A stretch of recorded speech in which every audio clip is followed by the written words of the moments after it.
এখন পর্যন্ত যদি আমরা বলি যে তাদের যে ছোট ছোট টিম, সেই ছোট ছোট টিমে যারা কাজ করতেছে তাদের সবার একটা সময় হলো যে ছাত্রলীগের বিভিন্ন কর্মসূচি, বিভিন্ন প্রোগ্রাম, ক্যাম্পাসের সামাজিক সাংস্কৃতিক সংগঠন যেগুলো ছাত্রলীগের দখলের মধ্যে ছিল সেসবে অংশগ্রহণ বা কিংবা সেসব পদ পদবি গ্রহণ করছে। এমনকি তাদের শীর্ষ নেতারা SM ফরহাদ, এই বিশ্ববিদ্যালয় ছাত্র শিবিরের শীর্ষ নেতা, সে হচ্ছে সোশ্যাল ওয়েলফেয়ার ছাত্রলীগের সম্পাদক পদের দায়িত্বে ছিলেন। সে হচ্ছে হল ডিবেটিং সোসাইটি, যে ডিবেটিং সোসাইটির প্রেসিডেন্ট সেক্রেটারি ছাত্রলীগের এই ছাড়া, মানে কি বলে, আশীর্বাদ পুষ্ট ছাড়া হতে পারে না কেউ। তারা সেই জিনিসটা হচ্ছে। তাহলে কারা হচ্ছে এখানে?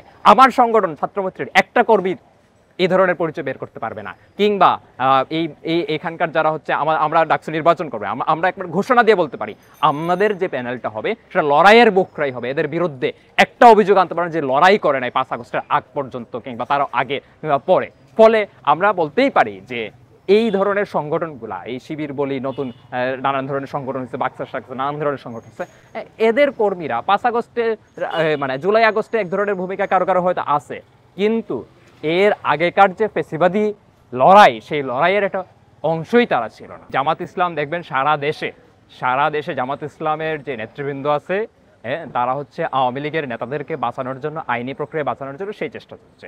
এবং ঢাকা বিশ্ববিদ্যালয়, আপনি আব্দুল কাদেরের ফেসবুক স্ট্যাটাস দেখেছেন, ঢাকা বিশ্ববিদ্যালয়ে যারা হচ্ছে হামলা চালিয়েছিল যে ছাত্রলীগ নেতারা, তাদেরকে বাঁচাতে, তাদেরকে মামলা থেকে প্রত্যাহারের জন্য তদবির করছে। আমার ডিপার্টমেন্টের এক ছাত্রলীগ নেতা, তাকে বাঁচানোর, সাইফি নামে এক ছেলেটা বাঁচানোর জন্য এই তদবির করছে।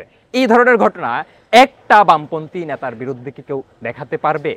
জাস্ট হলো ফাঁকা বলি দিলে, জাস্ট হচ্ছে প্রপাগান্ডার মতন কথা বলে দিলে, জাস্ট মিথ্যাচার করে দিলে সেটা তো হয় না। এদের রাজনীতি তো মিথ্যার উপর দাঁড়ায় আছে রে ভাই। তাহলে মিথ্যার সাথে তো আমি এখানে হচ্ছে প্রশ্নের উত্তর দেওয়ার প্রয়োজন মনে করি না।